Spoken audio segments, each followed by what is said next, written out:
the agenda. And I. Hello. Anyone want to motion to approve the agenda? I move to approve March agenda. Second. Okay, all in favor of approving the agenda?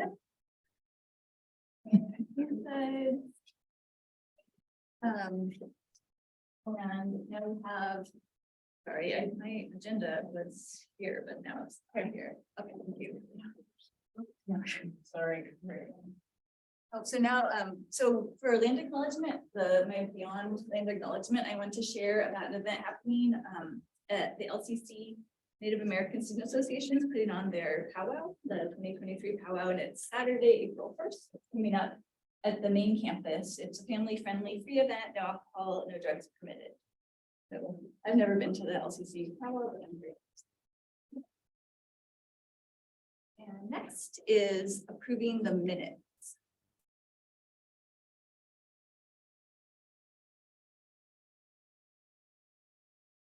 All in favor?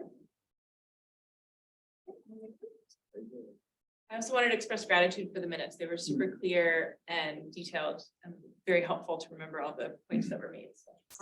Those are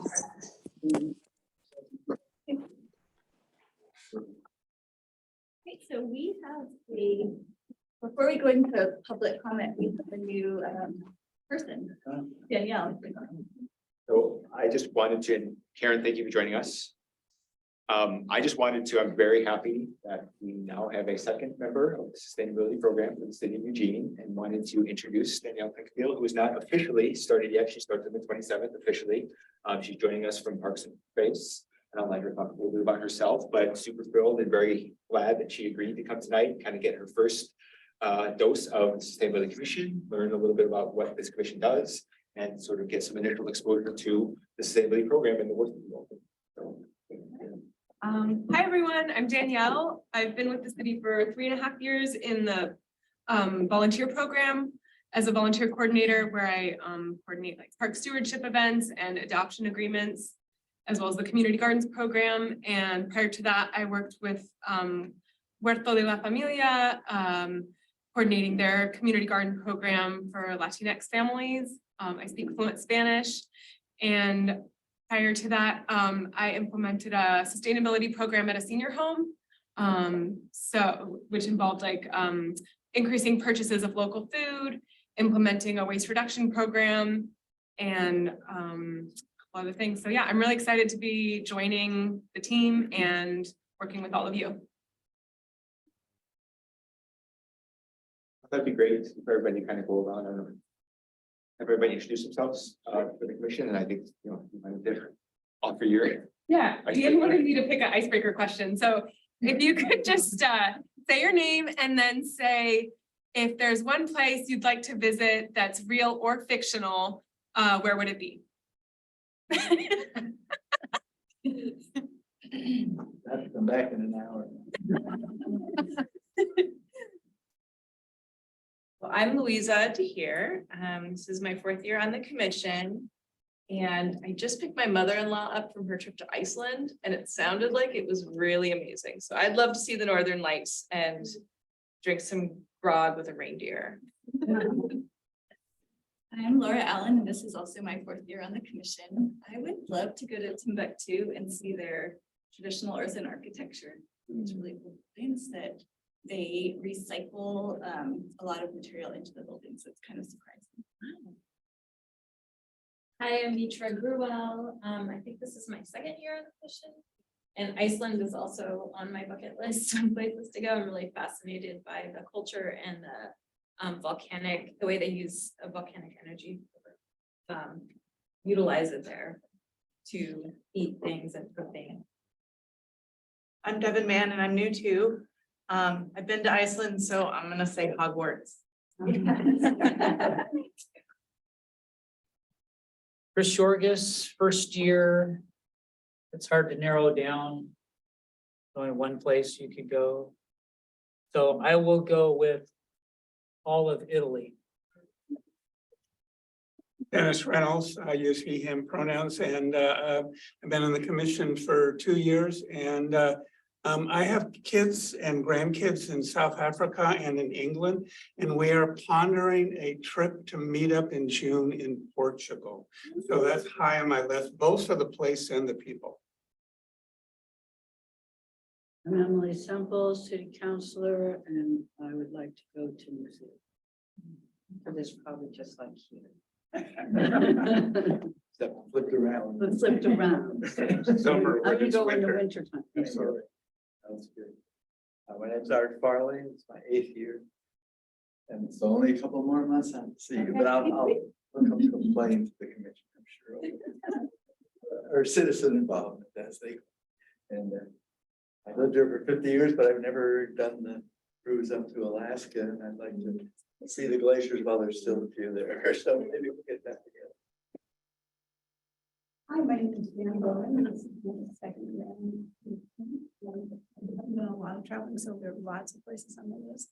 I have friends and family who've been to Morocco and for Ireland, and those places are really good. But when you said imaginary, you got me. I thought I'd like to go to Atlantis. Cool. I'm Danielle. I was gonna say Hogwarts, but I think going to the moon and like seeing planet Earth just from that perspective would be really. Lacey, and my kids, ever since we read this book when they were little, we have always joked that that's our fantasy place. It's called The Last of the Great Whangdoodles. It's a chapter book. It's not a picture book. Fantastic fantasy place with wonderful creatures, and it's written by Julie Andrews. So Whangdoodle is where I want to go. And let's grab Karen. Okay. Karen?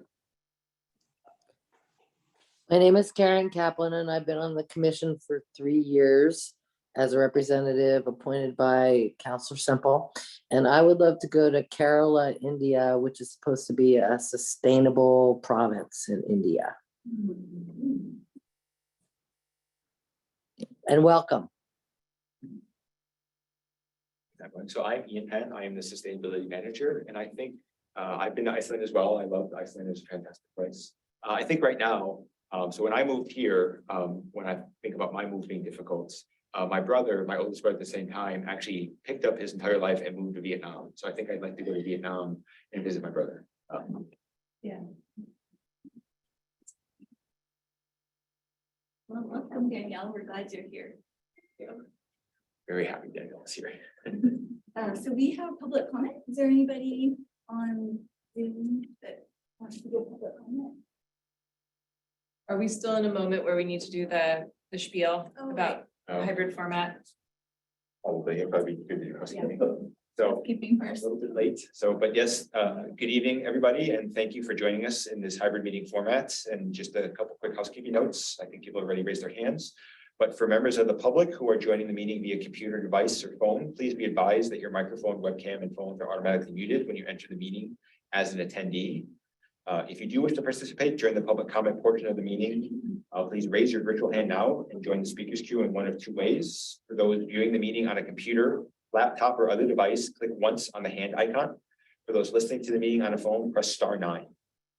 We will lower hands as speakers are called upon. When the public comment begins, we will announce your name and unmute your microphone. You'll have 2 minutes to speak, after which your microphone will again be muted. Regarding the chat and QA functionality of Zoom, please note that attendees will not be able to use these features. And lastly, in accordance with the passage of HB 4212, this meeting is being recorded, and recordings will be posted to the Sustainability Commission websites. I wanted to again thank everybody for their continued patience and flexibility as we continue to find ways to meet safely and hear from members of the community. As always, you can contact the Sustainability Commission if there's testimony you were not able to provide or wish to get into the commission in a different format. And with that, I heard about their chair. So now we're going to do public comment, and I see Steve Morgan.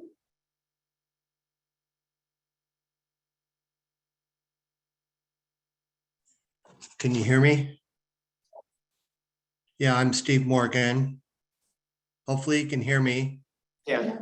I am interested in this issue because I was supposed to come after Ashwani, and I'm with Quiet Clean Eugene, and we're interested in phasing out gas-powered leaf blowers in Eugene. But I'll start with, I'm interested in this issue because I worked as a landscaper and recently done some research. So I believe we need to phase out gas-powered leaf blowers because I'm very concerned about the noise, the air emissions, and worker safety. Thank you.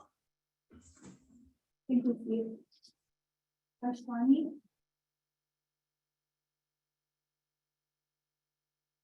Hello, hi. Can everyone hear me? Yes. Great, thank you so much.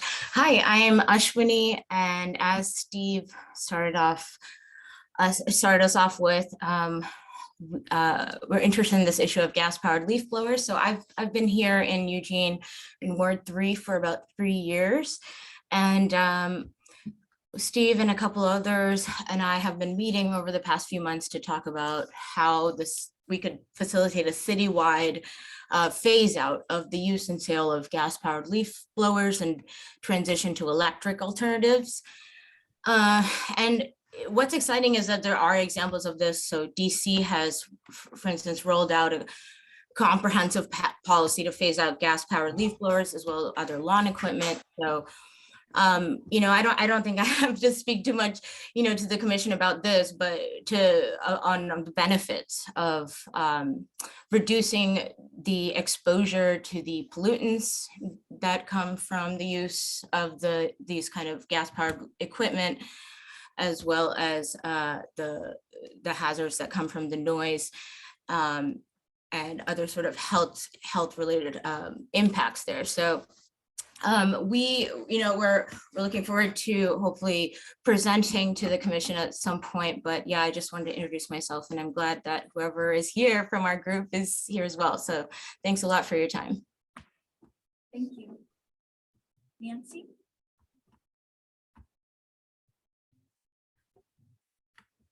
Can you hear me?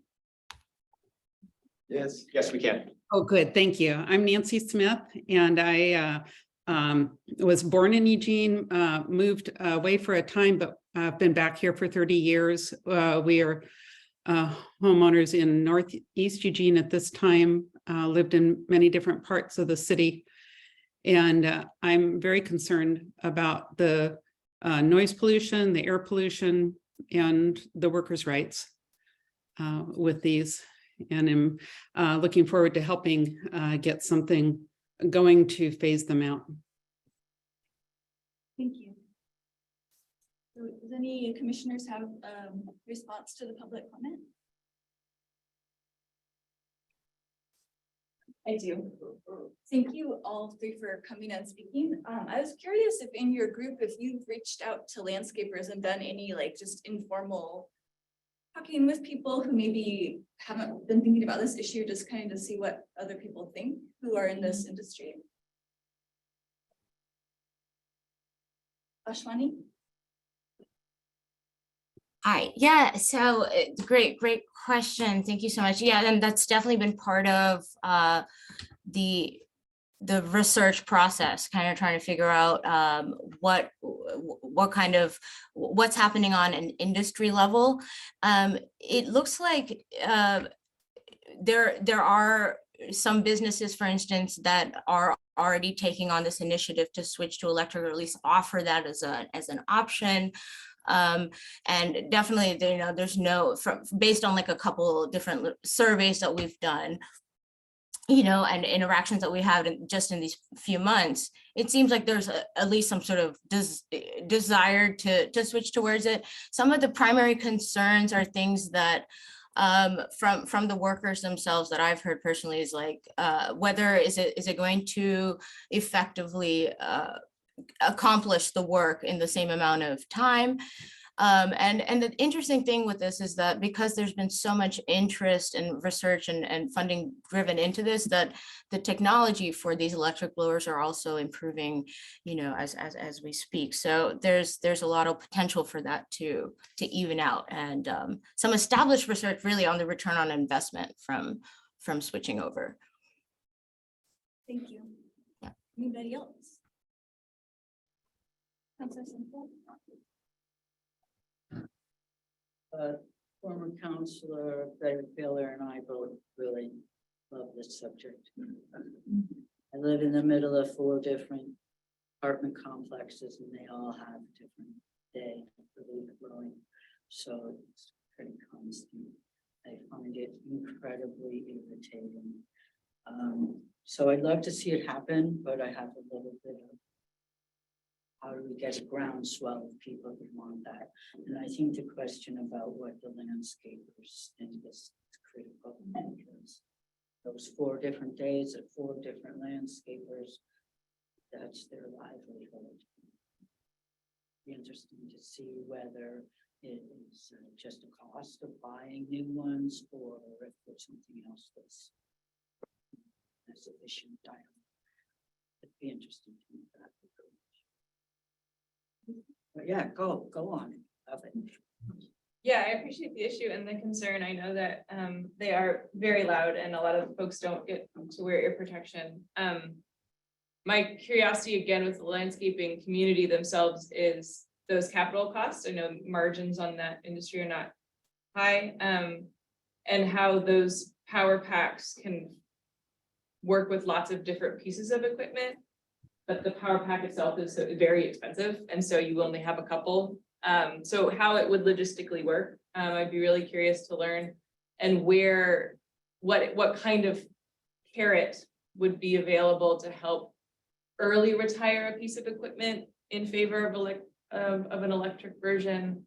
And if that return on investment from not buying fuel or storing fuel over time, if there is maintenance opportunities, and if you all can help us to figure out the price points for those new pieces of equipment and, you know, saved fuel costs over time, I think educating the landscaping community and learning what they need would help more people feel like they can engage with that as an issue. Thank you for your efforts. Yeah, I agree, with the thank you comments, and, I had read things before and just did a quick Google to look at the California statewide ban. Which is of July 1st, 2024, you can't buy those small engine powered, yard appliances in the state of California. But they approved it in like April of 22, so it's been a phase-in process. And I think one of the positives of that, there's not only a model to look at, but with that large a market, you can count on equipment's going to become increasingly available to meet that need of an industry. So, I think it's a very good idea in gathering more information, but recognizing it would likely be a phase in because of those needs of those often small business owners. And I think it's something we might want to take to eWeb, who does do incentives for other electrical kinds of appliances and options and a home basis. And maybe the commission's next step might be a letter to eWeb to the Board of Commissioners recommending that eWeb look at an incentive program that's an electrification effort that would have multiple positive community impacts. We have 1 more minute. You want to close with that? Just saying, we haven't had a lot of committees this year, but it does sound like something that maybe we could put together a committee to, at least within the commission, think a little bit more about this issue as well. It's nice to have the citizens out there and providing us input, but maybe we could look at it if people were interested in pursuing that a little more this spring. And just a process question, Ian, do we have contact to get back in touch with these folks if they've logged in? Or would they need to give us contact? I think Steve was at a meeting a couple of months ago, and so I have his contact information. So we could get back in touch with you folks, and I like your idea, Art, and quite frankly, there's plenty of people looking at the education outreach stuff. And I'd be interested because it is a conversation with these folks and then begin to look at how we could offer some support on moving forward with initiatives that we've got at least some council support. But I like the idea of eWeb incentives. Incentives might be a positive first step. But it's not an easy issue, as we understand. I mean, Yeah, there's a so- small so business that has small margins. we should look into. Yeah, and so Dennis, you can write a proposal to form the committee. Bring it to us next meeting. If you need any support with that. Okay. So we're gonna move to Counselor Simple. It's your turn. The first time since I started it. There again. We should put things up for you. Well, in no particular order, I need a little list. Negotiations, due diligence for buying the EWeb building for City Hall and City Office. Going very fast and very well, and then the next sign, Sarah might sign as early as next week. I wasn't here last month to celebrate with you about the electrification vote. That was exciting for a minute. And, you know, I'm sure it will be on the ballot in November. And I think that we just, as much as possible, need to have massive education.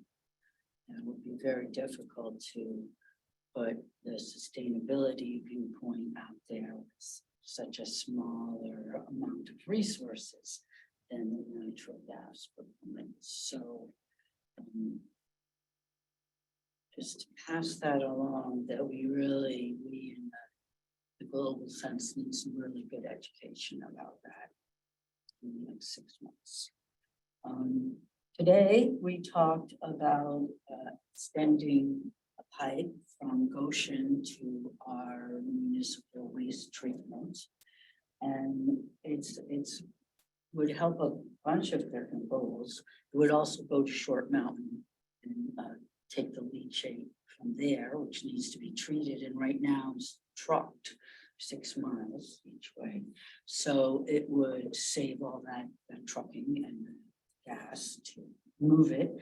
It would probably make Short Mountain landfill last longer, like another 20 years longer. And but then also Goshen needs to be this pipeline. And there's a lot of things that would help us. It's industrial land and we desperately need more jobs. So we don't have a lot of industrial land in Eugene, but it's certainly close enough for people from Eugene to work there. So it's a big opportunity for that. It's right on I-5, so that impacts to being attractive. It will be Town East Springfield and Eugene together. It would not cost us anything to build it, and we could get some money in return because they'll be using the infrastructure we've already built. So I think it will be very interesting, and I think it's a great idea so far. Monday, you may have heard we had a long, exciting public hearing on renter protections, phase 2. The most controversial part is displacement assistance, where landlords would be required to pay 3 months rent for no cause evictions. A lot of testimony from both sides, and I'm sure we'll be having a work session to refine it. Airport is getting some redesigns. It's in the designing phase, but it will have a lot of environmental features. I didn't review it right before this meeting, so there's one is fueling for the rental cars, so you don't have to go so far to fuel cars. The parks levy is coming up in May, and I'm not being on city staff, I can promote it heavily. It will make, it's a critical thing. If it doesn't pass, our maintenance and so really take the next dive. We didn't ask for as much as would have really been phenomenal to have some extra safety.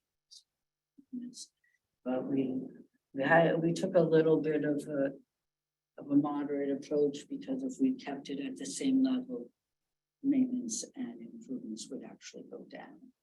So just tell your friends, it's really important. I really hope people vote and vote for it. We also passed the capital improvement plan, which is the next 2 years, what we're going to spend money on for roads and walkways and all those those wonderful things, so that's important for sustainability. There's planning going for a revenue team, which would look at ways to get more revenue because we don't have enough. And two areas that we especially need funding for is our continuing homeless housing efforts and climate change. So that would be an interesting. I'm hoping to film it soon and during the summer. And Committee of counselors. no, it'll be more than counselors. There'll be some budget committee and people from. I don't remember the whole list because we started talking about it and we need to talk about it. But yes, it would not just be counselors and budget. It has other people too. It's actually a fairly large group compared to the revenue team for the community initiative and payroll tax.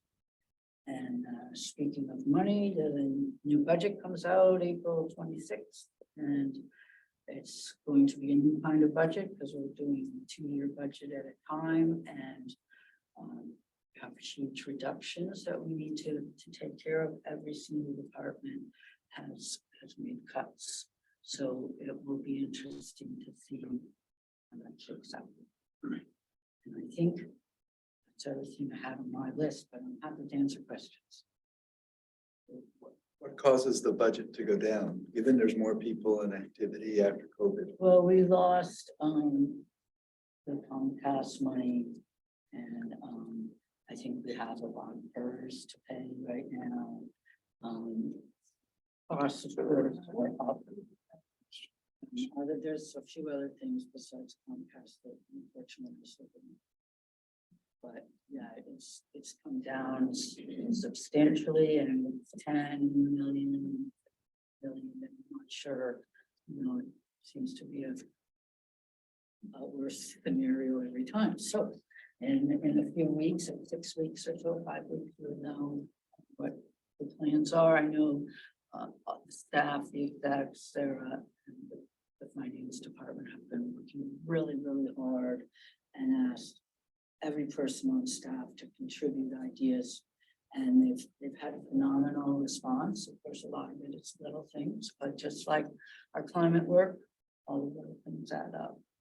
I think that there's a lot of care and concern for medium and little cities, so I'm hoping it will be exciting in a good way. Just a general question. I know the county has a jail levy on the May ballot as well. And would that have impact on, you know, city's law enforcement relationship with the jail in any way that you know of? Actually, last night I was at the Jefferson West Side Neighborhood Group, and the committee came to talk to us about that. It's mostly just to keep things the way they are. You know, it's not going to add a whole lot. Kind of like a park levy. I hope they don't get against each other. But as far as interactions with UPD, I don't think it will change. Right, because I'd heard that part of it was to, you know, improve their mental health services within the jail. And that's probably correct. The jail is really, other than the hospital, the only place we have that has any sort of mental health care, Right. Unfortunately, and I think about half the people there need that. We're also working for downtown to hire social workers, psychologists, mental health worker for downtown, and county's working on, get the exact name, but behavioral health emergency help people. Place location has been a little tricky, but those are two positive things of some more mental health care, which we all know is really critical to our city's health. Thank you. I'll say one more thing, because we're downtown. I love downtown. We are losing the blue coats, the downtown ambassadors. So, a budget loss. We do have a new team of volunteers. They will be wearing bright yellow shirts and sort of the same idea as the ambassadors, but a little more connected to the police, I think. They're coming through the police. And there will be a downtown manager, not like Eric Brown, who does the activities in other parts of downtown, but somebody actually with DPD who will have the ability to get immediate assistance because there's often immediate needs downtown. So downtown is for everyone, but it also is our biggest property tax area. So it's going to get a little extra attention.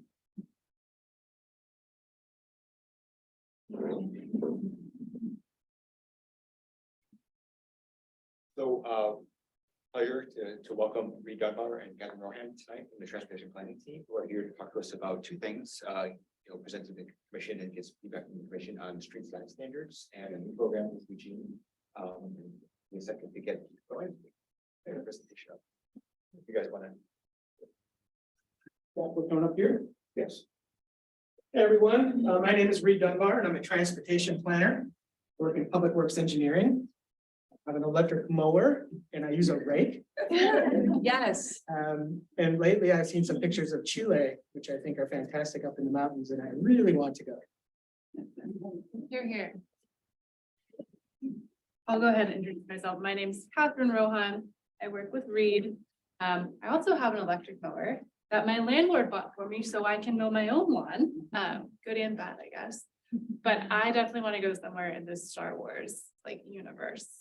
That's what came to mind. So nice to meet you all. On which side? Oh, come on now. So I think we have like the next hour to talk about two different subjects. So I'm going to start in on the Complete Streets Design Guide. Ian said he had sent out links to the website that have the complete 230-page guide, as well as a nice little 30-page guide. If you read both, you get extra credit. But I'm going to tell you what that guide is and where we are in the process of adopting it, because portions of it do need to be adopted. And then we'll talk about Move Huge, which is, I think, a more exciting project because there's a whole bunch of money attached to it. The voter approved pavement bond measure from last November allocated $13 million for walking, biking, and safety projects. And we are talking to the community very soon about how we should spend that. So Catherine's going to talk a lot about how we're going to engage the community to come up with that list of projects, which is great.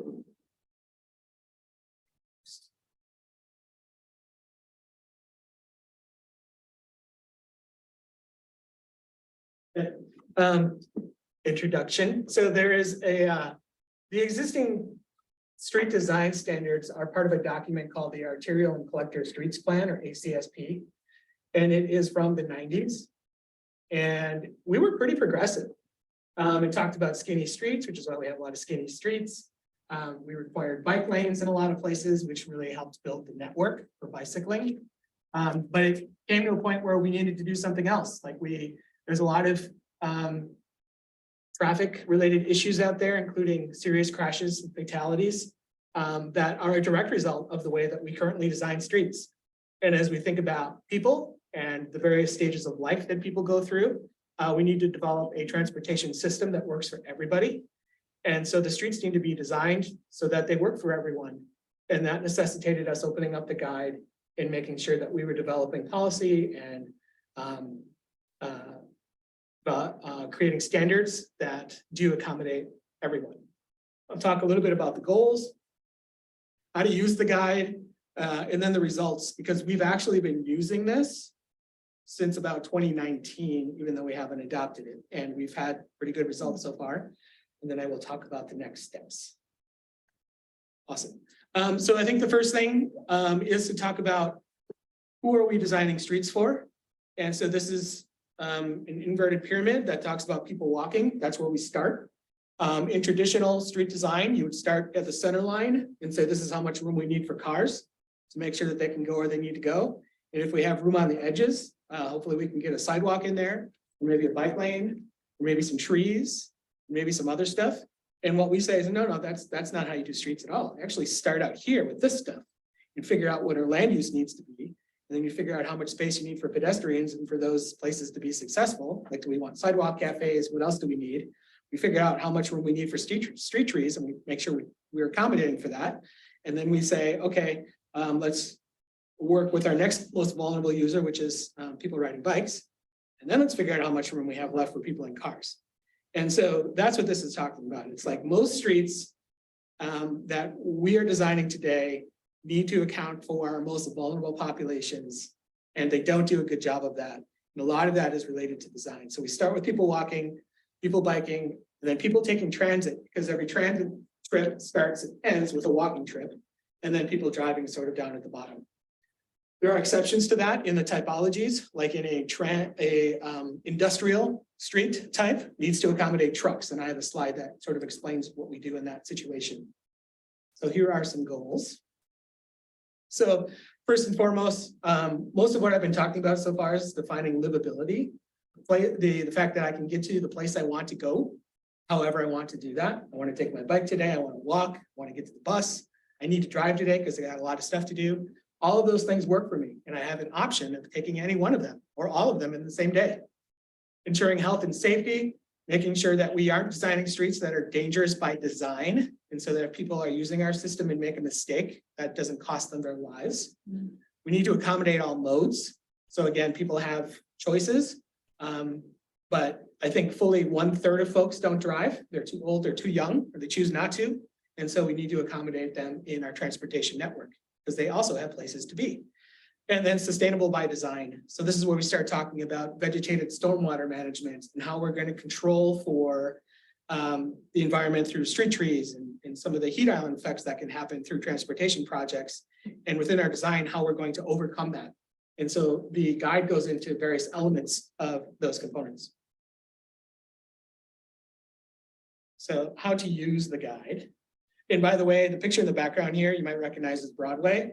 Our test was, at the end of the day, will our guide allow us to build this?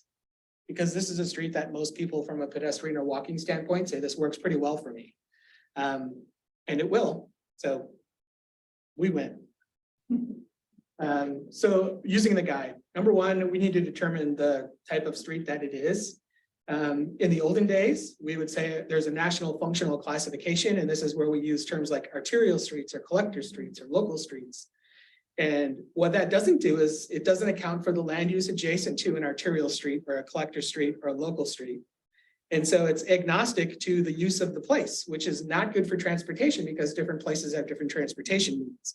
So we said, let's take all of that we know about land use, and let's sort of layer that onto functional classification, and let's develop these typologies that are more consistent with what's already out there or with what we have planned in our comprehensive plan.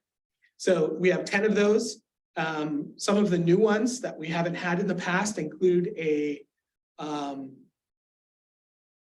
neighborhood residential curb list, number 7, and that takes into account various streets in like River Road in Santa Clara that do not have curb gutter and sidewalk and probably never will if we're real about it, and that we need to think about other ways to accommodate our most vulnerable users in that type of street typology.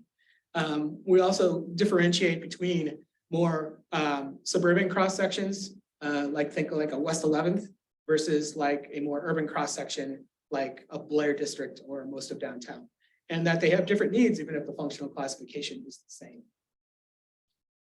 So let me compare 2 of those so that you can see what I mean. I'm going to compare the commercial Main Street and the commercial suburban street. So what you're looking at here on the top is 13th Avenue near campus. And you can see how we've prioritized from the outside, hopefully that picture at the top, got a nice wide sidewalk, got some trees that separate the people walking from the people who are using cars or biking. Then we've got a 2-way protected bikeway. So our pyramid looks pretty good so far, got all those taken care of. And then we have 1 travel lane. We said that's what we have room for. We got room for 1 lane of travel for cars. And so we built that street according to our design guide. The one on the bottom is Green Acres, which is mostly big box retail. It's surrounded by parking lots. Big giant trucks need to get to those big box places. And so they need big giant roads to accommodate that travel. And so that street looks a little different. And we haven't gotten to retrofit this one yet, but like if you look at the edges, there are sidewalks that are not set back from the street. There are bike lanes that are not protected from traffic. And so this is sort of the old way of thinking about it, is how much room do we need for our motor vehicles? And then let's try to fit other stuff in when we have time, but it sort of reflects the land use as well as a different typology. So while the bottom one is technically still allowed, in other words, we seldom have the opportunity to completely rebuild a street. We can do things to make it feel better, like protecting bikeways, setting back sidewalks, ensuring that we have space for street trees and other things. And some of that space invariably could come from travel lanes or from a turn lane or from other space that has been allocated between the curbs. And so we're looking very closely at that. So we want to look at the design parameters themselves. And so this talks about how wide the sidewalks are in these different typologies, how much space there is between the travel way. And we call these different areas. This is the amenity zone, is where the trees live. Often we park our bikes in that space. Scooter share, coming March 30th, will also live in that space. We have sidewalk space, which is generally wider in commercial areas where we expect people to activate the street in some way with a sidewalk cafe, or just welcoming people into a storefront. And it requires space to do that, to sort of separate people who are moving quickly from people who sort of want to window shop. And so this is the sort of table that is a standard that is going to require us to go before council and get portions of this adopted. So this is where the numbers are. And so the numbers are what gets adopted into code, so people know how wide things are supposed to be. And then the rest of the guide is really considerations and things to think about as folks design streets. So sidewalk zones is definitely part of that. Another part of that is okay, so here's an example of the sidewalk zones in a commercial main street. This is right outside Claim 52. Again, lots of space. And in fact, during the pandemic, we thought we didn't have enough space. So we took some of the street space. Again, we've got too much street there. In some places, we've got too much street. So we take that space and we can reallocate it for other uses. And so that's the great flexibility that we have when we allocate enough space for the stuff that we need. Roadway elements include things like dedicated bus lanes, turn lanes or two-way left turn lanes, travel lanes, some kind of a bikeway, whether it be separated by physical protection from traffic or not, and then generally some kind of on-street parking depending on the street typology. One of the things about street parking is when you talk to walking and bicycling advocates, they often say, well, let's just get rid of all of it. That's not realistic. That actually probably wouldn't be good for a lot of folks who run commercial because I don't know if you've noticed, but a lot of retail now happens sort of online in the cloud, and Amazon needs a place to park so that you can get your stuff. Every place that sells something gets that something from a truck. That truck has to go somewhere. And so it's actually very critical. Curbside management is a big part of this. And I think it's a big part of how we're going to start to have to think about downtown and how we improve streets for people, because we still have to get stuff in here. And some streets work better than other streets for delivering things. So all those roadway elements are important, and it's the typologies that tell us how we should prioritize those. An example here I thought I would mention, I mentioned at the outset, is industrial, where the pyramid is a little bit different. This is 7th place, north of West 11th. And we did this, I think, 5 or 6 years ago. And it used to be, I think it had 2 travel lanes that went westbound and 1 travel lane that went eastbound. We narrowed those lanes up. So we have 1 going in each direction and a 2-way left turn lane. Often what happens is the buildings on each side, these big warehouses, have loading docks. And so the trucks actually need to use that 2-way left turn lane to sort of back into the loading docks. And so our streets need to be accommodate this sort of land use. And so the street is actually really a critical component of what happens in industrial corridors and is really the only exception to the rule. Pedestrians are still prioritized here. This picture isn't great because it doesn't have a good sidewalk. But ideally, if we had more funding here, we would have also improved the sidewalks and set them back from the bike lane. Intersection design, we spend couple pages talking specifically about that. I watched a webinar today, actually 2 of them, about daylighting intersections. So that as you approach an intersection, you can see if other cars are coming. One of the problems we have in Eugene is we tend to park curb tight. And so folks are parked really close to intersections and it makes it hard to see around them to see if somebody is coming or not. What we're trying to do to get around that is to create curb extensions. So these orange parts that sort of extend into the street and get pedestrians out past that row of parked cars so that they can see if there's any traffic coming. It also gives more room for that daylighting so that it looks like a separate space. And it also shortens the crossing distance for people who are crossing the street because we've taken some of that parking lane and we've actually removed it and moved the curbs out. So that's one treatment that we do. We're also looking at how slip lanes work. We have fewer of those than we used to. When there's an opportunity to take out a slip lane where traffic does not stop and there's a pedestrian crossing, we try to remove that slip lane. But they are necessary in some places. And on the left with the little orange crossing, some of the things that we would do there is we would actually raise the pedestrian crossing so that anybody driving around it would actually have to drive over it. And that slows them down and makes them look to see if anybody is coming. We're also thinking more about the radius of the curb. It used to be that we designed a lot of things so that you could take them at speed. You could go around any corner in my neighborhood at 30 miles an hour and people did. And so that's a really dangerous situation. We don't want people moving that quickly. And it's reasonable that people who are changing direction should slow down before they do that. And so we can actually design that into our streets. And we've been doing that more and more. And we've been getting lots of phone calls from people who say, I can't turn that way anymore. And I say, I promise you can, but you're going to have to go 10 or 15 miles an hour. And they don't believe me. But then I say, I will go out there with you and I will drive with you. And then they say, okay, maybe I can make it. So, yeah. And then traffic circles. So we're also looking at ways to improve the outcomes of crashes so that folks aren't as seriously injured or there aren't any fatalities by just slowing down the movements that happen at intersections. Neighborhood traffic circles and roundabouts are a really good way of doing that. I would say, Eugene hasn't really started experimenting with roundabouts yet, but just you wait. Franklin Boulevard is happening soon. We're going to have some roundabouts starting on Franklin. We're also going to put some up on Division Avenue. And we're going to have more that are going to be part of our safety suite as we look at Vision Zero and ways to improve intersections that have more crashes than they should. And there's a number of reasons why they are beneficial. And the guide goes into some of those reasons. But basically, it's about reducing that speed and making sure that conflicts that may otherwise occur like this.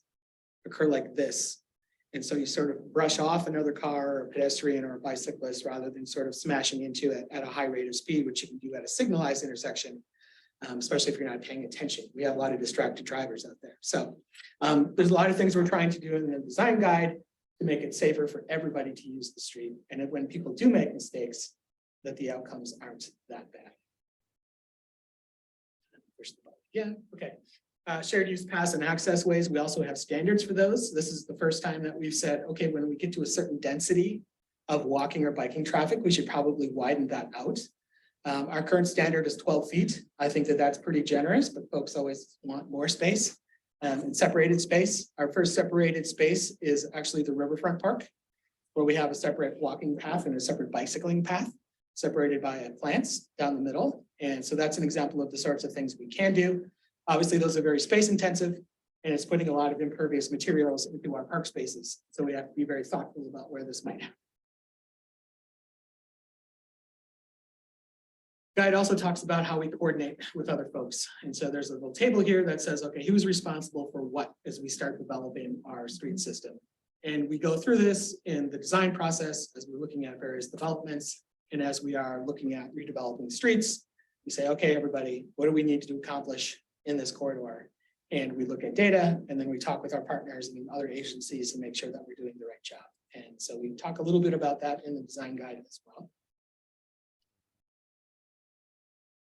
Sometimes it clicks and sometimes it doesn't. So, okay. So like I said, the date on this guide, if you went to the website, it says 2020. I think we finished it up late 2018 and we've been using it since then. It just hasn't been codified. And so here's some examples of the design in action. Remember when I talked about those curb extensions? That's part of our regular street design now. when we're doing repavement projects, or replacing the pavement and adding sidewalk access ramps, we are trying to bump those curves out, especially if there's on-street parking, which again decreases the exposure for pedestrians who are crossing a street. Also daylights that intersection, makes them more visible when they're trying to engage with other traffic in those locations. So we're already doing that. We are also doing reduced reduced travel widths for lanes. And so Willamette Street was a good example of that. In the previous condition, it was a 4-lane cross section, and those lanes were actually a little bit wider than they needed to be. Right now, we've got 10-foot travel lanes and 6-foot bike lanes. And in the olden days, that would have been probably 11 or 12-foot travel lanes and probably a 5-foot bike lane. So again, swapping that around and just adding more comfort by giving people more space to operate. And if people do get outside the lines a little bit, there's a little bit more room to get around it. So we're skinnying things up where we need to, widening things where we think it's beneficial, especially for our more vulnerable transportation system users. Traffic calming, and so we're doing a lot of traffic calming projects. These are what is called a speed cushion. We go into a variety of different traffic calming elements in the design guide. These work very well for emergency services vehicles like fire trucks, because the gaps in those little pavement mounds are wide enough that a wide vehicle like a fire engine can go through them without having to drive over the lumpy part. And so they can actually carry their travel speeds quite well. And so these have been very popular. Catherine helps out on this project, and we have way more requests than we have money to deliver these. But we're starting to do them as a part of the design. So on a neighborhood greenway street, where we want to prioritize bicycle travel, and people on bicycles are expected to share the travel lane with other traffic, we want to make sure that traffic is going slow. And so we tune the street so that everybody's going about the same speed. We're also looking at, in this example, it's a pedestrian signal. This is Chambers at about 15th. There used to be one of those yellow flashing lights there. Those weren't working great. The compliance of a flashing light, especially a yellow one, is that folks are like, oh, something's going on. I could slow down. I'm not sure if I'm going to, versus this, which is a red, yellow, green. And most people understand a red light means stop. And so we're getting much better compliance with this. This is what the guide talks about, is how do we improve these barriers for people walking and biking, especially when they have to cross a busy arterial street, and they may not choose to take that trip using their feet because they have to cross something that doesn't feel safe. So we need to figure out where those places are and fix them. So our next steps. So we're here in front of you tonight at the Sustainability Commission. I'm going to be meeting with city staff. As we developed the guide, we had a staff committee that helped us talk about these different concepts. And then we sort of let it rest, and we've been testing the guide through construction projects for the past couple of years. We feel very confident that we've done a good job with it. So we're going to meet with city staff again and see if they agree. And if they do, then we feel very confident moving forward, talking with other interested parties like the Home Builders Association and others that will be directly impacted by what these standards have to say. And then preparing some exhibits and other things so that when we go to council, we can say, okay, here's what we've done. Here's how it's working out. And here's the elements that need to be adopted or codified so that we can make sure that these standards are being adhered to throughout the development process. And so that'll happen later this year. And the city engineer, Jennifer Willer, will be taking this to city council. So this is us saying, okay, we've been living with these standards informally, and now it's time to formalize them because we are very happy with where we ended up. I think that's pretty much all I have. That is me. I'm Reed. You can email me or call me anytime if you are curious about streets or the stuff that lives in streets. And then I think I got a little bit of time here to answer any questions that you might have. Okay, Lisa, and then Oh, man. I don't know what kind of feedback you were looking for, but so it's really exciting, and I appreciate the efforts. I know that the city, the way that's developed, means that there's how many use typologies? We're at like 12. So I was curious about many things. One is First Street, like River, which I'm seeing 6 typologies represented on one street. How does that play out? And obviously there were also arbitrary decisions that had to be made around these Northwest Expressway is labeled a residential connector, the same as Howard, which has a school on it. So how does that help you plan or execute projects? So you went to the website and you opened up the maps and you saw the lines that we drew. Yeah. Yep. And so we did that very early in the process, a couple years ago. And at the time, the city attorney told us that's what we should do. And so we did it. And now I'm not sure if we still have to do that. Oh, good. So good question. That was a bunch of us sitting around a table Okay. saying, based on the land use classification and the amount of right of way that's out there, here's what would fit. Okay. And so we developed that map. I asked Jennifer about that specifically. I'm like, do we want to take those maps down? Because we just kind of did that, kind of back of the napkin sort of thing. At this point, I don't think those are being adopted. If they They're not on are, the plan. Okay. if they are, then we need to take another look at them because they were assembled sort of for testing, and it turns out we don't really have to use them very much. Doesn't deter, you're doing a street by street determination of design. And usually, in a street like River Road is so long, we don't have a project that's gonna go that far. Our projects tend to be smaller Several portions of it, blocks, so we yeah. can sort of build it piece by piece. And I have one other River Road centric question and I'll pass it over, which is the overlapping jurisdictions question. So for me, one of the most dangerous intersections I experience frequently is the intersection between the expressway and the Beltline. It's a disaster. It's terrifying. And every time I ask somebody about it, they're like, well, that's ODOT / the county / the city. And so Vision Zero names that intersection as incredibly scary and dangerous.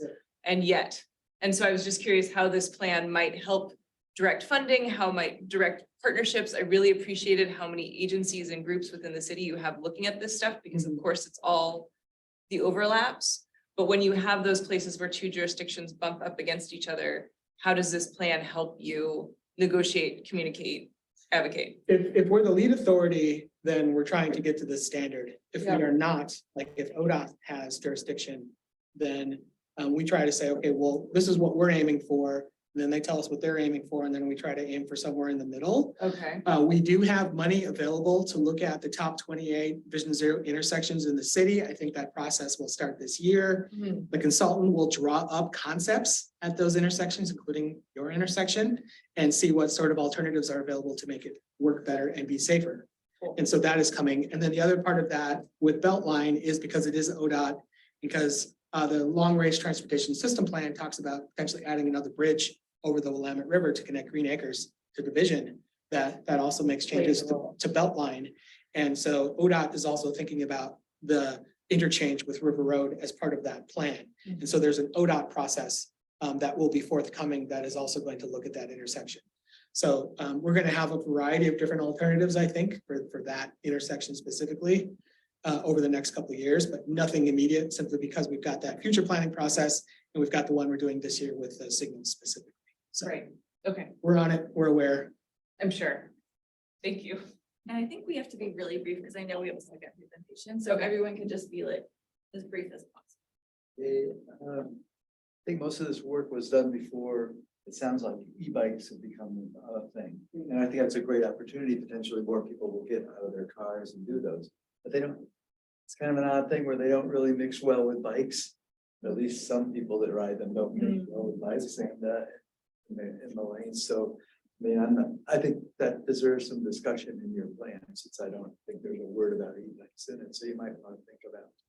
So we do consider micromobility and all the micromobility options. In fact, there are cities who are sort of dropping the term bike lane.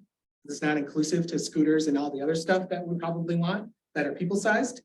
And so we did have that conversation. We think that the standards we have will work for everybody, and we will make changes when we need to. I think that right now we're okay. It's mostly behavior. So most of our traffic issues are behavioral and not design issues. And so it's sort of this issue that we don't have a lot of enforcement, even though that's what's needed. And so we're trying to use kindness campaigns to sort of encourage people to do the right thing and to behave appropriately. And I think that's working to some effect in areas like Skinner Butte Playground down by the river path at Maury Jacobs, where we've got a lot of signs, tell a lot of people to behave, and I think behavior is changing a little bit. So It'll take time, maybe you'll develop behavior. How can everybody live together? Because it's a little conflicting at this point. You know, you're so excited. Rip along. Yep. I know that part of 30th is county and part of 30th is city, right? And the city portion ends like right around where Agate meets 30th. Is that Spring Creek. Spring Creek? So the bridge, Okay, as you're going up the hill, the bridge that goes to Spring Creek Drive, that's where the city's jurisdiction ends. so, what, is there a plan for that intersection, which is like one of the worst intersections in my neighborhood? Yeah, where you come down off of Agate and so take a left turn onto 30th. So we did a lane reduction there 2 or 3 years ago. There used to be 2 downhill lanes, and now there's 1. So we did that to see how that would work. I agree that more is needed there. And the Lane County 30th Avenue Safety Corridor plan addressed that and said, hey, city, you need to take another look at that. And I think the entire 30th corridor, and since then Lane County has applied for funding to do their portion of 30th Avenue. And so I think they got that funding, so they're going to start a preliminary design process, which is going to, I think, expedite our jumping in on 30th Avenue and looking at the, again, too. So I think we're going to need a discrete process for that and remain an advocate and remind us to do that, because we're not just going to let them sort of tie into like the stuff that we have. I think we need to do a better job. And I think we need to plan for it. So Yeah, I've been to a bunch of those presentations from the county for that particular area. And then connected to that too is there's a repaving project and Agate is on it. And I'm curious if that all is going to be torn up. Is the repaving project on Agate also coordinating with like new design, or is it completely independent? well, A, it's tricky, even especially around the bend. And as it That's goes up all the gonna hill. be repaved, like it's on the The map. big issue with a lot of streets in the hills is that the road bed is only so wide. And so even though we would want to add things like sidewalks, there's too much slope there in order to be able to build them. And so it's really challenging, and to get additional money to do additional bench cuts into the side of the hill. Not only impacts the stability of that hill, but also requires a lot more money than what we have to do the paving project. So it doesn't hurt to ask the question. I think it's going to be really challenging to do that with pavement money, which is primarily a maintenance funding source. But we'll try to do what we can. I had a question. Do you have anything specifically around schools? Because there's a lot of dangerous school crossings. They're not close enough to the school to have the crossing guard, but kids cross to get to the schools. Yeah, Are you any, mentioned like- schools quite a bit. We work very closely with our Safe Routes to School program coordinators. In fact, we make them develop a list and then prioritize that list. And we apply for ODOT funds every 2 years to develop some of those projects. As we move through the Move Huge project, we're also going to be talking about Safe Routes to School projects. And we talk about the different needs of different user types, and little legs don't move as fast as other legs. And so we need to think about those shorter crossings and other things that we can add, like flashing beacons and other things, especially for elementary schools. So the plan references all of that. Yes. Oh, gosh, I have a few questions, so, yes. I had a few specific questions about specific places, which maybe this could be too time consuming, but backing up to what Elisa was saying about the maps. So if you're saying that if you may not publish maps that identify specific streets as specific types, and then how will people know? Because that will be a natural inclination. Okay, I want to know about my street or this neighborhood street. What is it supposed to be like? How will they have any context to say with it? I hear you. So yeah, we'll have to figure out what to do with those maps. The reality is we don't often get a chance to do a corridor project where we're changing everything between building fronts. In other words, we're not rebuilding the whole thing. We're generally have money to do pavement, or we have money to maybe do a bikeway, or maybe we have money to do like a street project. We very rarely have money to do the whole thing. And so the street design guide tells us what we should be aiming for. And it also helps us in new development cases when there isn't a street there yet to develop the right street. And we're trying to get to a place where we can have the street design typologies match what's out in our streets. It's going to take an awful long time to get there. So there's no immediate need that we drew a pink line means you're going to get a residential connector in the next 2 years. It's going to take a very long time to get to that. Right, but not as a promise so much. This is what it's going to be. But how do I understand? So one of my questions was about Jefferson, and I don't live there, so but let's pretend I live there, and so I want to look up why did they make these changes to Jefferson, or what is it supposed to be, and how would I know what you're thinking what kind of street it is and what it should do. If it's not identified anywhere that, oh, because as a user, I was like, well, wait a minute, this has always been a street that's been used to get traffic from one place to another. Is it not supposed to do that anymore? Where is this traffic supposed to go if it's not there? No, it is still supposed to serve that function. We added speed humps to it, that are specific, and it's because folks who are using it were driving too quickly. And so people can still get to the places that they want to go. We just want them to slow down. And so there's plenty of room on Jefferson to accommodate the amount of traffic that we have. We just need it to move slower so that it's safer for everybody.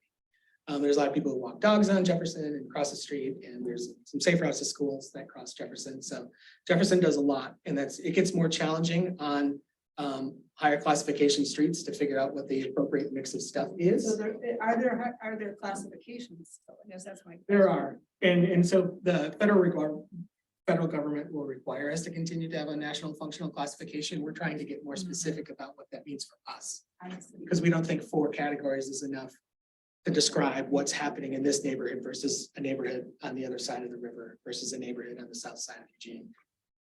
So then the one other thing I wanted to ask was about the stormwater and the street trees. Do you find that there are conflicts sometimes between those two uses needing to be in the same place? Well, we've gone through some design struggles in trying to make everything work together, and I think we're doing a much better job. We've got a better street tree list of stuff that is more tolerant to the urban conditions, and I think our stormwater standards have also been recently updated. So I think we're in a good place now. Commission did some work on urban forestry and trees and stuff last year, and I think we're going to be up some more. If there was some feeling by some people on the commission, I think even some of the tree staff, that there was an issue, was causing some problems about getting enough trees because of the space needed. So Yeah, I mean, they want, the critical root zone needs to be very wide, and so the new standards account for that. So it's at least 6 feet, which should work. Right now, we've got areas where trees are completely surrounded by little concrete circles, right? And so that's not enough space for them, and we recognize that. And so unfortunately, we can't go in and retrofit every street so that every tree can be the happiest that it can be because of funding limitations. But we're trying to get to that. And I thought that the language in that part there about the street trees could have been a little bit stronger about the sustainability aspects of trees. It's a little further down, but the right in the intro language. Okay, yeah, you guys can email me comments too. So this is good because I'm keeping a log of all of that. I know that the schools and traffic, so this, I guess, can advocate. I don't know how it fits in with what you guys do particularly, but it's been my observation that at a lot of critical, we'll say crosswalks that are near schools, I think you guys have done a great job of having flashing light systems, but there seems to be, well, compared to not having them, there seems to be a real reluctance or ignorance on the part of pedestrians to actually activate those systems. And so I just have a question or advocating for, is there a way we can advocate for having our school system educate our youth? Because I drive by a lot. I drive by one that was created because of a young student that lost his life on Bailey Hill Road. But it's amazing. Probably 90% of the pedestrians, adults included, never activated. So we have these great crossing opportunities for safety, and they're still not safe because drivers don't know what the pedestrians are going to do, and the pedestrians just stand there and don't activate the system. So our Safe Routes to School program, walking safety is taught in 2nd grade, bicycling safety is taught in 6th grade. And that includes going out into the neighborhood and sort of walking or biking the area and reinforcing the lessons that they learned in the classroom setting. So we are doing our best job at that. Some kids are in a hurry and don't do what we want them to do. And just a reminder that it's the crosswalk marking itself that carries the meaning of law. It's not the yellow flashing light. Yellow just means caution, somebody pushed a light. But I know that they could be very critical on streets like Bailey Hill that are very wide and people tend to drive a little fast. So you want some advanced warning if you can get it, which is why we put the lights there to begin with. But yeah, I know the compliance with them is, I agree. We should do more. No, we don't have time for second rounds, if I'm not remembering correctly, but Karen is the last one. She hasn't spoken yet.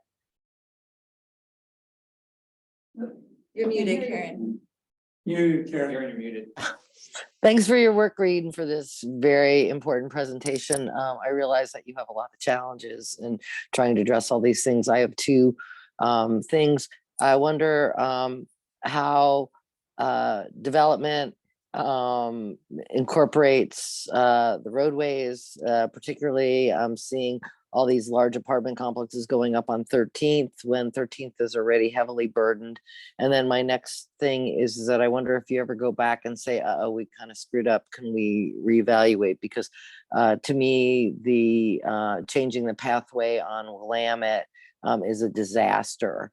And people cross when they should turn right. There's a huge bottleneck there, and you can't turn left on 18th. And it's really disappointing to see some of these hard work be implemented and then be just creating like more problems, like serious. So we're aware of Willamette at 18th. I just finished a contract with a consultant who's going to do a traffic study for us. Changes coming soon. So that was phase 1.0. So we might have to go through another phase or two before it works a little bit better than it does now. Part of the problem we have on 18th Avenue as a corridor is all the signals, except for our brand new signal that we put at 18th, which is really, really smart and can do a lot of things. These other signals don't talk to each other. They're pretty dumb. And so we don't know what's happening in the corridor, and it can't adjust to that yet. So as the system matures over time and we can add investment into the signal system, it'll get smarter, it'll work better. But in the meantime, we have a lot of backups because we did a new thing. We're going to try to reallocate that space more efficiently, and we're going to do some traffic modeling in order to adjust that. And that should be coming as soon as we can possibly get that study done. So yes. And the way that it was before, it went on to it, you know, you turned off onto, what was it, a one-way street, and yeah, and that was it worked really, really well, and this just created a lot of problems. But anyway, I'd be happy to write you an email about that. And then I'm concerned about like all these new apartment developments and stuff coming up, and you know, it's really a sore thumb on 13th. I just can't even imagine. I heard how some that's folks gonna before go. the meeting too, talking about climate friendly and equitable communities act and all the things we have to do from a land use perspective in order to accommodate this higher density. And so we're trying to get our codes in alignment with what that is going to mean on the ground. And I think 13th Avenue is a good example. There's going to be 3 towers there within 1 block.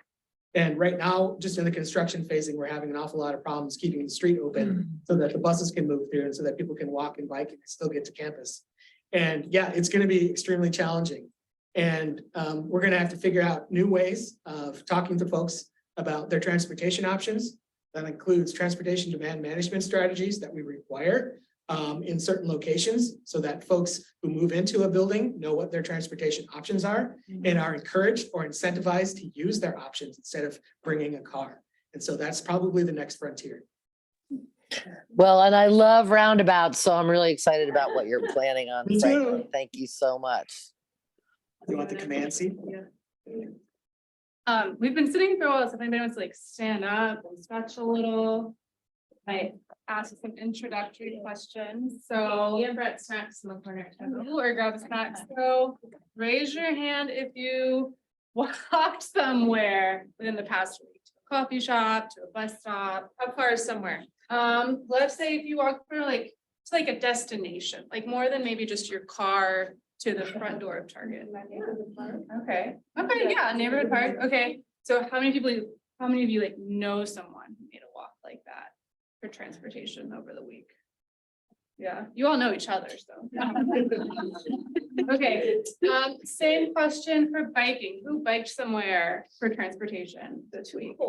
Yeah, you know what? Today was nice, but it's been cold. Okay, I saw a couple hands. Who knows someone that biked? Well, you all know Reed now, so definitely raise your hand.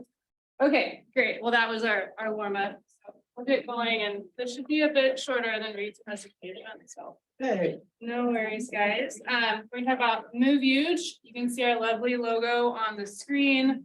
You might see that around town over the next couple of months too, so be on the lookout for it.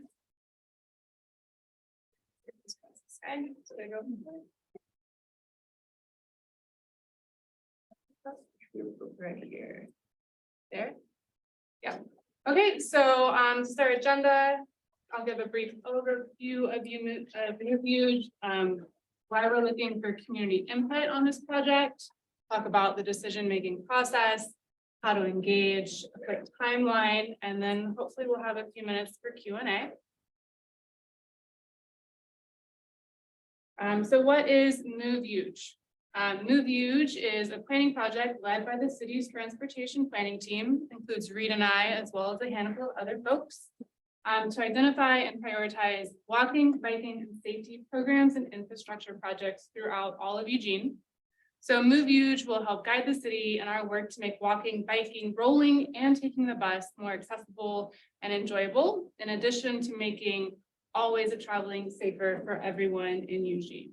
Sounds pretty good. It is a mouthful. So next, why do we need project ideas now? So as Reed mentioned, in 2022, voters approved a new street bond measure, funds to be used between 2025 and 2029. That included $5 million for walking projects, $3 million for biking projects, $3 million for safety projects, $2 million for street trees, and as well as $2 million of unprogrammed funds that we can use to leverage different grant opportunities as they come up. So the transportation planning team has been charged with identifying those bicycle, pedestrian, and safety projects through community engagement and then prioritizing all of those projects. What that means is ultimately we need to have a list of prioritized projects approved by City Council by November 1st, 2023. So don't blink or it'll be here. Yeah, super quick turnaround here. And in addition to creating that list of bicycle, pedestrian, and safety projects, what we hear from the community during this Move Huge engagement push will inform a lot of our other work. So this includes an update to the city's long-range transportation system plan, or TSP, the Vision Zero Action Plan, as well as the Move Huge strategic plan, which is really that programmatic piece and the soft side that accompanies infrastructure, encouraging people to walk, bike, take the bus more often. So here's what we're hoping to learn from the community over the next couple of months during our engagement push. One, what areas feel unsafe or uncomfortable to walk, bike, drive around? Two, what new walking, biking, and safety project ideas do people have? We obviously can't be everywhere. So we need to hear from the community about the ideas that they have. Three, what existing project ideas do people like best? I mentioned that transportation system plan, which has projects, within the next 20 years and then even beyond. So if someone really likes those projects, if they still resonate with folks, we need to know that because it helps us, set up that list for the next couple of years. And then four, getting to the programmatic piece, what programs will encourage people to walk, bike, and take transit? What is it going to take for you to shift modes? Okay, so I mentioned that we want to gather all this input from the community, and we have a couple tools to help us do that. But our main information gathering tools are hosted on our Engage Eugene page. I'm hoping you guys all know about Engage Eugene. If you don't, I can share some information later. But on the Move Huge Engage Eugene page, there's a screenshot of it here. You'll find our project timeline, as well as our list of in-person engagement events, as well as our tools. First of which is a survey. So the survey is mostly focused on that programmatic piece of encouraging people to walk, bike, and take transit. The picture on the left is a DOT survey, so paper at a tabling event. And on the right is our draft survey, which we're still working on. Next slide. We also have an online mapping tool. So this is where community members can drop pins to share project ideas. So you can zoom into your exact location, turn on off satellite view, comment on existing projects, and respond to other people's ideas. So this is also the draft form, currently working to get this up to snuff. Okay, so in addition to those online tools, we're also putting together in-person engagement events with paper maps and staff on hand. to record what we hear from folks. So some engagement events are more general, such as like tabling at the farmers markets and along shared use paths. Others are a little more specific, such as tabling at the Spanish Public Safety Forum. In addition to tablings, we're also offering listening sessions to select social service providers. So trying to get out there into the community and chatting with folks. There's a couple upcoming events listed here. Also on Engage Eugene, so check that out. And then I'm just gonna wrap up here with an overview of our timeline. We were in the very early stages here in March. So still pulling together some of our engagement materials, but beginning public engagement. We've already gone out to the community a couple times, and there'll be more of that over the next few months. And then you see on November, spring draft project list to City Council. Actually, that's in October because it has to be done before November 1st. Okay, and that is all I have. So if you guys have questions or comments, I'd love to hear them. That's just like shout intersections at you. No, I want you to put them on the map. Put them on the map. Put them on the map. Okay, yes. So if you all want to take your name tags down now that I said that down. Jen, then- Well, I was just wondering, because I actually tried to go to the web page today, and so the map isn't up yet, actually. Correct. So on one page you say go to the map, and then when you go there, there's no map. So just some of your pages aren't quite in line on it. So do you have like wait 2 weeks or something? I know somebody who will just be on that in a minute. Yeah. As soon as we're ready. We've gone through a couple different mapping platforms, so it's been a trial and error. Tricky. I'm hoping by the end of this week, but I don't want to promise you a date because there's a chance that I don't hit it. Okay. So Eugene has made some investments in biking infrastructure over the last 10 years, right? Well, my thing is that I'm always amazed that I mentioned this one time before in the commission, is I look at the LCOG ride count from 2013 to 2021, with more people living in town and significant investments made in biking. And there's no increase in the riding of bikes and daily counts. And we want to analyze why that's the case, maybe where they put them, what's going on. But I think the issue is you got the last thing you said, programs that make people, in other words, you build it and they're not coming. And they're not going to come. So this safety is a big thing, I think. That was my comment that I will now throw in, which is that in your issue is looking at streetlights at corners. You know, a lot of it in Europe and things like that, everything stops and people walk. And then the lights go. So there's 3 phases to what you're doing. My wife finds it crazy. She's from Italy. She's, what is this? We can go and there's people walking. And you can't walk and people back up because they're right. And the people in the cars, you're trying to, well, maybe this person's a little bit, I can squeeze in between the 2 walkers. And, oh, but I hit the bike. Because you know, so I mean, I think, and there's only a few of those in town. There are a few of them in town. There's one out of 32nd and where that is the case. So that's something to look at for safety. I think if you're redoing 18th and Willamette, everybody stops.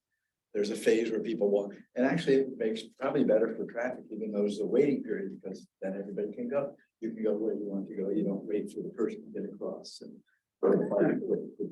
so anyway, but it is interesting, and so I think you have a real challenge is to just say, oh well, we got to build $3 more million worth of bike paths, and late LCOG will keep saying, well, it's doing. I think it's partly my generation is now getting older, and if you look back in 2013 and all, more people bike then than they do now, and that's true with my age group because I know as we get older, we have some people say it's not as safe to bike anymore. 70 something, you know. So anyway, comment or question, which is good luck, and I hope that you can find a way to do it, other than just saying, okay, all the streets in the South Hills you can't drive on Tuesdays. Your license plate ends in an odd number. Yeah, exactly. And I get your act together now. So maybe e-bikes will be good. I think the programs piece is key. I think something else that we've been like hesitant to talk about is that a lot of times you need carrots and sticks. to get stuff done. And so we have so many, like, we can put a lot of shiny carrots out there, right? We can put a lot of protected bike lanes. We can make safer intersections. But I think we might need some sticks too, to encourage more people to walk and bike. Making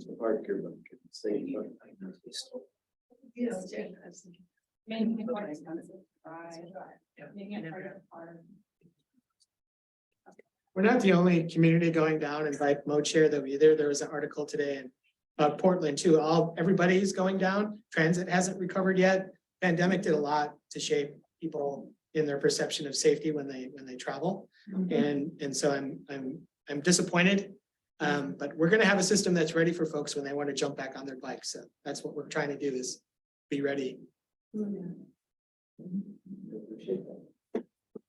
Yeah, thank you. I remember doing my graduate thesis and studying sustainability work in Corvallis. And at that point, they had people walking the streets and identifying humps in the road that would vary, like where the sidewalk was broken and all of those things.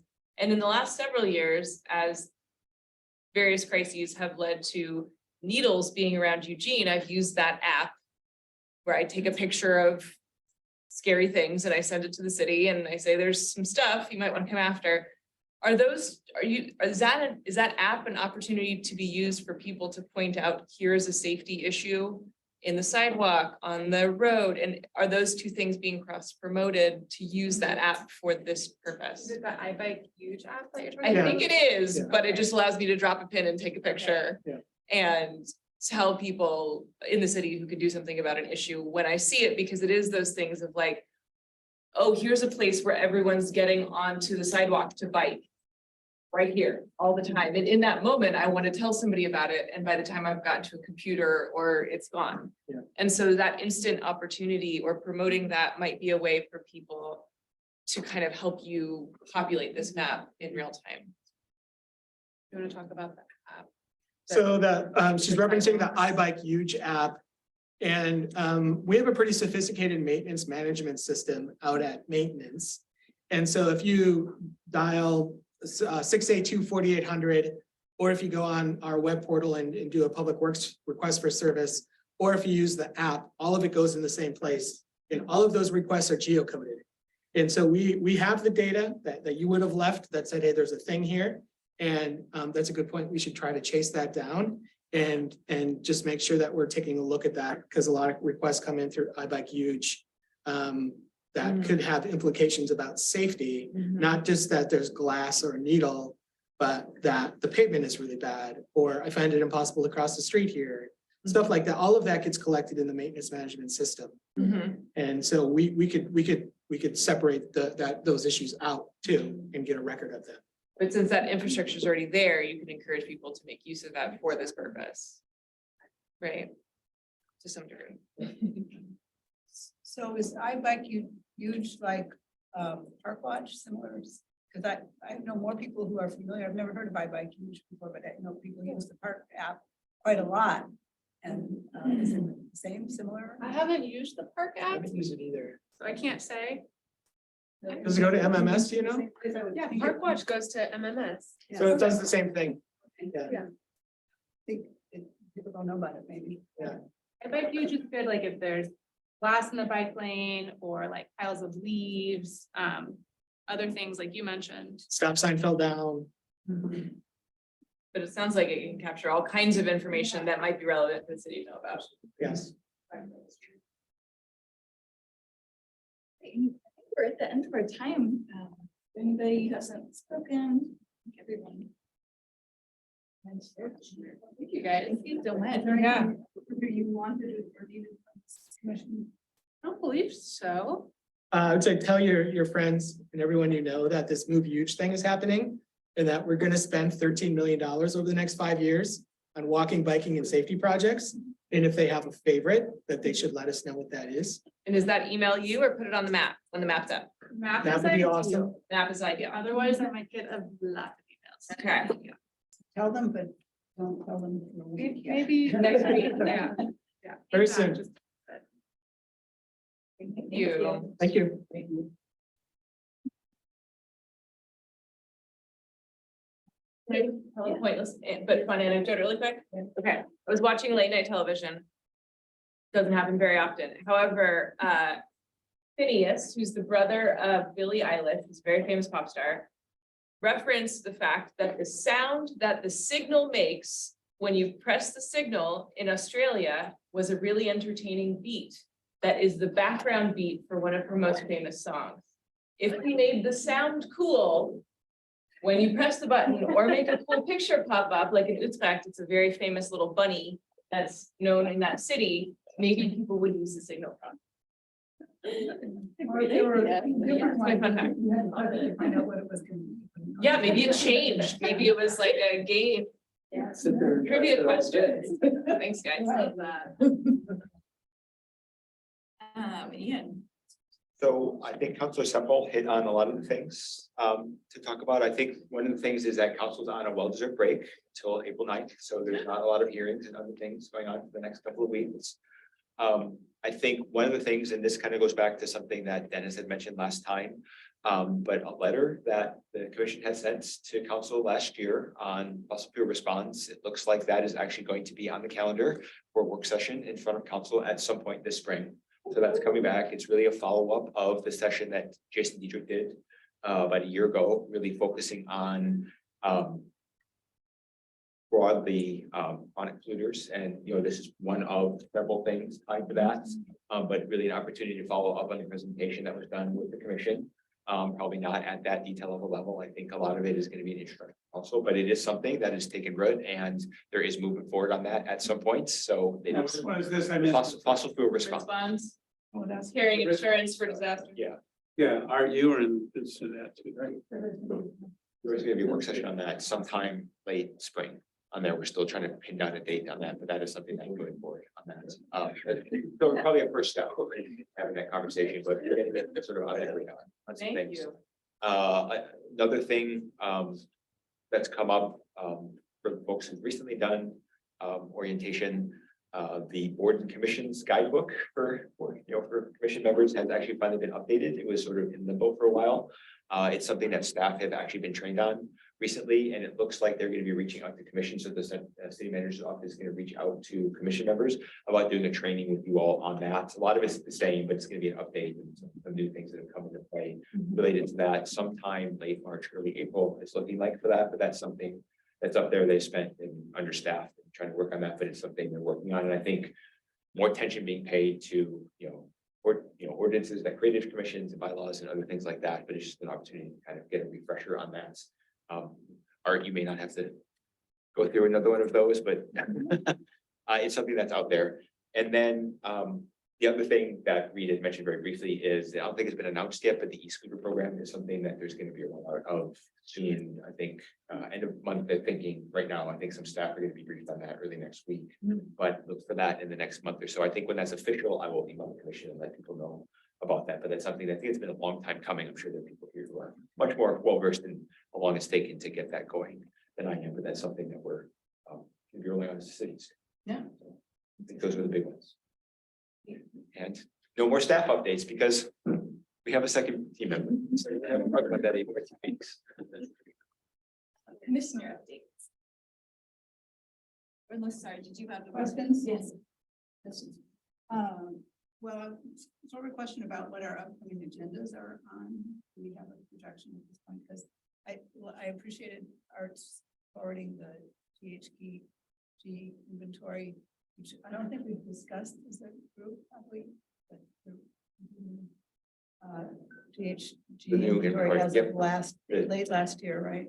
It was finalized in December. And I didn't actually get a chance to look at it since I saw it, but I thought that was very interesting to look at it. That relates to, we've talked about before about getting updates on how things are going with a variety of our topics for the CAP 2.0 and all of that. And so now you should have them now because we have somebody. Oh, wait, she hasn't started yet. Okay, now next time. No, but just when we're going to schedule those kinds of things. And then also Art's comment tonight reminded me that we're going to have some commissioners who are moving off the commission unless they choose to go again, and we need to talk about that. So those are just things I'm wondering about. Very timely. Thank you. Oh, dear. Just a plug that people need to think about who wants to be chair and vice chair. We don't have to decide till like June or something, but just time goes by quickly. Louis said I wanted to plant that seed in your heads. Did the city get its internal greenhouse gas?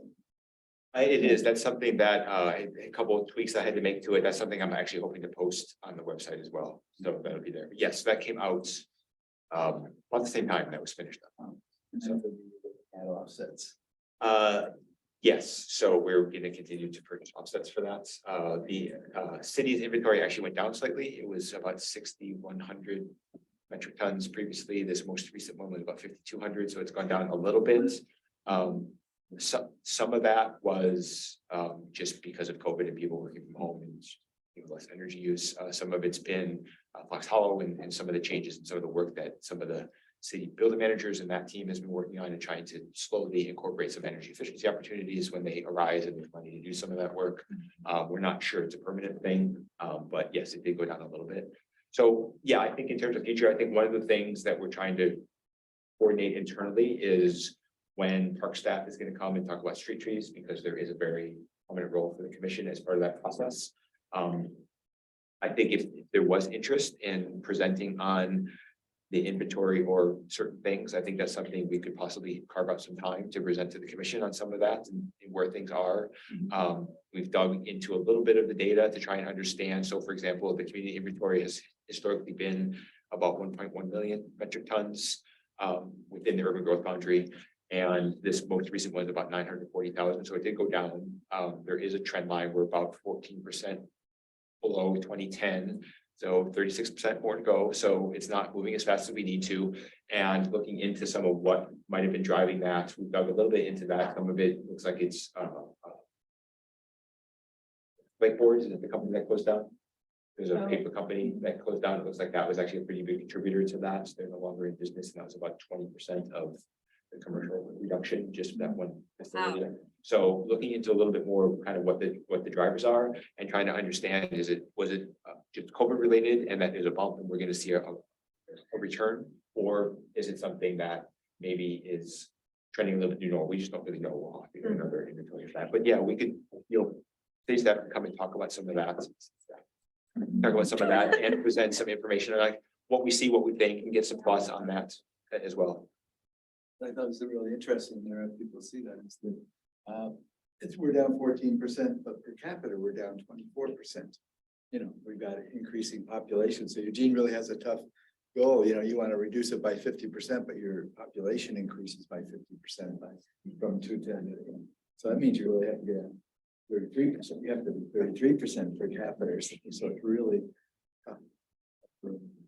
Thought about that. Whereas the towns back east, hey, we made it. 50%. Yeah, 50% of the people have left that. Which is great, but so it makes it tough here. I want to mention, and this might be related to what you're about to ask. I actually have a comment that's not related, but so if there's anyone that wants to say something related to this still. I can come back to it. I just wanted to thank Anne for providing the slides ahead of time because that was really, really helpful and I like to make notes of them and that was awesome. That was Devin's idea. Thank you for doing it. Great. So I appreciate just thinking forward to the last couple months of this fiscal year. So this commission as it is currently, the last meeting we'll have is June. So we have April, May, June as meetings. Often there's a break for 1 month in the summer sometimes, or it's just sparsely attended. So it sounds like we've got a couple agenda topics, but Art has to cycle off because he's been on the commission twice. I will be cycling off and Laura can't be in leadership again. So that's what the vacuum of that she was referencing, that we will have to ask for folks to take on leadership positions for the commission and also to recruit folks because we're still down 2 commissioners. And then there'll be additional space in July for new folks to come in and join this group. So just a plug to the world. I'm sorry, but you can't leave because of the co-chair, you're supposed to move. I know, it's the natural flow. That's why I waited till the fourth year to be co-chair. Never had to do. Tricky. We still have a few months, so what we do want everyone to. Yeah. Especially the communities that we want to engage with, you know, people in the outreach world. Not only do we want to talk to them, but we want the representation on this commission. I have another. So I have another different update from we had a committee meeting, a week and a half ago. And for the education outreach committee, and we have a draft presentation that we're working on, and I got feedback, and I'm gonna revamp it based on the feedback from everybody. So that will hopefully be ready next month to share with you guys. Get approval. That was the goal. Yeah. Just, that reminded me, yeah, the other thing I was thinking, getting an update on is how, and I know I ask this every time, but how your community engagement effort planning is going. Sure, slowly.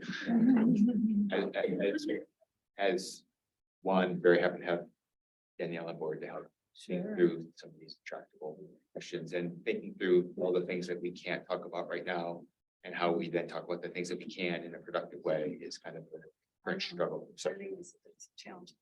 So has the city attorney, I can only guess based on what you've done so far, but on whether or not there will be any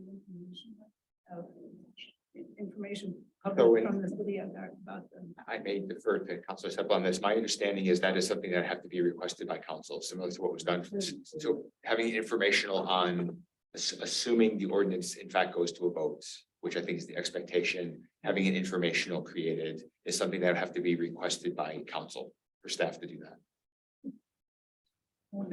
Makes sense. We haven't talked about that because it's not official. Yes. Right.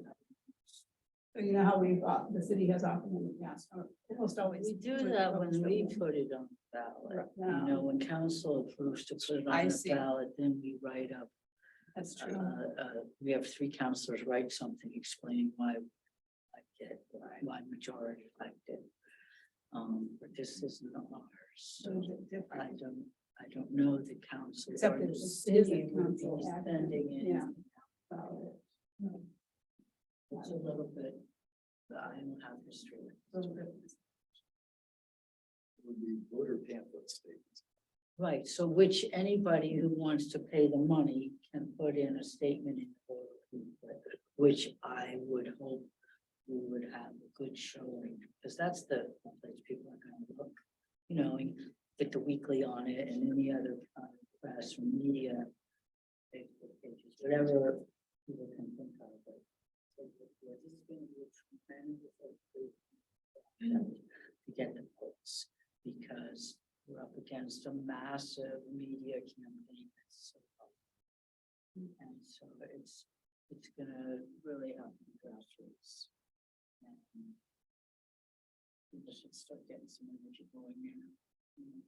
Talk to people, say, if we want this, we've got a coffee, wine parties or something, to get people gathered together and get energized about it, or it's not.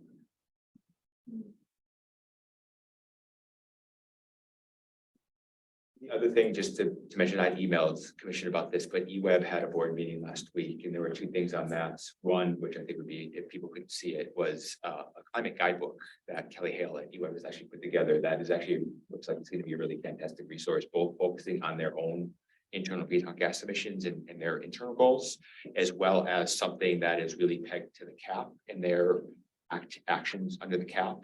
And I think it's going to be helpful in doing a more effective job of what is going to be my next area of focus, which is really focusing on the dashboard reporting in progress. And I think a lot of what's going to come out of that is, I think, a useful model to focus on other Eugene climate hybrid partners and how we might be able to sort of consolidate and do a better job of collecting that information in a consistent way from all these various partners and internal to the city organization as a way to more effectively be reporting out on kind of where progress is being made on certain camp things. So I think that's something if people wanted to see. It was a really interesting conversation. I think they had a really robust set of questions coming from their board members on that, and they had some updates on the IRP as well, and clarified some of the model and what the model does and does not represent as they continue to refine that. So if people hadn't seen that, I would encourage people to kind of look at that rebroadcast because it was a pretty interesting presentation on those two things. I think that's all I got. So So we're at our closing, so if there's any other follow-up, anything, next steps that you want to tell us? for right now, no. Yeah, we had talked about, communication with the commission and the council, which is a continuing problem as we know. So I don't know, just, I know it's a problem with, the mayor had talked about having quarterly meetings, and I was gonna bring it up to her, but she was first out of town and I'm sick. So we don't have an update on that. I guess I just want to say it's a real concern of mine because you all put in all this time and work and it's so important. The council has got so many topics and staff. I was suggesting to Ian that maybe when we have letters, although we should send them and speak to them and email them, to get copies of them in the packet in the session. We think of things early and we send it to council and council might say, oh yeah, that's a great idea, but it doesn't necessarily lose. And I hate to see when staff and looking at the difficulties in that. So, there are letters in the right place. Those are just a couple of ideas, but I know it's still a problem. I hope we can figure it out. So Counselor, are you suggesting, for example, that they're gonna have a work session about the risk bonds? That we should duplicate the letter that we sent to them before, make Right. sure they have that at the same time that they're looking for it. You can actually come in the same packet, a piece of paper, because we read the emails, but we get hundreds of them. And we get the letter when you send it, but it's, okay, now it's in the back of our mind, but it's in the back of our mind. And if we got the letter printed again and put in the packet, and there's precedent for us to get, multiple copies. Every time we do it again, we get the same thing. So I would have no guilt about putting another piece of paper into a council packet with report from the Sustainability Commission. You would just need to have our past letters, things that about the numbers coming Why, in. and I guess that's the question I would have, is it putting the letter that had been submitted to council previously, so in fiscal Yeah, I don't 22, think we or need to write a new one unless something has changed. And the commission comes up with an opinion or information we want to pass on, we've written it down. I don't think, unless we have more committee work that we would need to have. So I'm not saying more work for the commission, I'm saying more work. Okay. And just a process suggestion, depending on how, long ago the commission actually sent it, you might have an opportunity to review and suggest an update to the commission as part of your staff report, saying this would go in the packet for the upcoming work session, but this part may or may not be relevant, something like that. got it. Does that make sense? Coming up, just shoot us a copy of the letter too. Yeah. We got Karen waiting up there.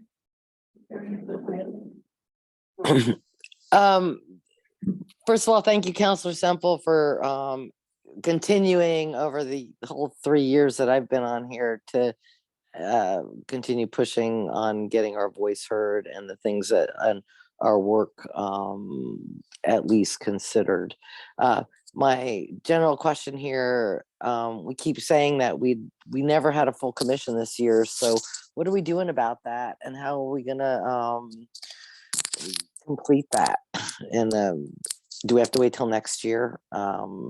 It's kind of frustrating because this subject has been brought up in public comment as well. That's all I have to say. I don't know how many spaces we have open that Counselor counselors. appointed. Well, who are those two counselors? And let's get on with them. Counselor Clark, Mike's, yeah, and I mean, I've emailed him, I've texted him. Yeah, so if he doesn't appoint someone, there's nothing any of us can do about it. Well, we could find somebody we think would be good and then lobby him. You know, because he's probably not gonna put the time into finding somebody that, because it's not his thing. But if we found somebody, then we could ask him to please give us that person. But then we have two positions open. It's not just Or one. there's somebody else we need to. Yeah. Yes. And it's really, but because. And I didn't realize that you don't have, the person doesn't have to live in the ward. No, That was my misunderstanding. So just as a heads up, it doesn't matter. So if any of us know someone who we think would be a good addition, we can talk to Counselor Clark and Counselor Ye individually or however, and say, hey, we've got this opening, you can help us. This is a great person. No work for you, no thinking. Okay, you got a job. And there is a job description that I will email to all the commissioners. It's something that I've shared with the city manager's office because this is a topic that I've discussed several times with the city manager's office, and the challenge being for the ward specific seats is it's not part of the normal board and commission recruitment process that the city runs for the council approved seats, the council appointed seats. It is. So some counselors don't even know about it. Because the applications are coming in now. I don't know if there's any for Sustainability Commission this month. And in April, we'll get the notebook, depending on how upset people are, to figure out who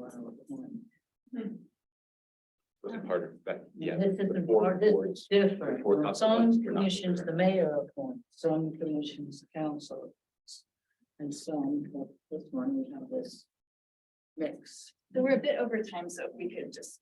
Oh, just a question about this. So the at-large positions are a part of the boards and commissions. When they're open. No.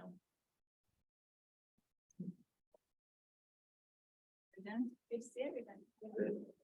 Thank you all very much. Thank you.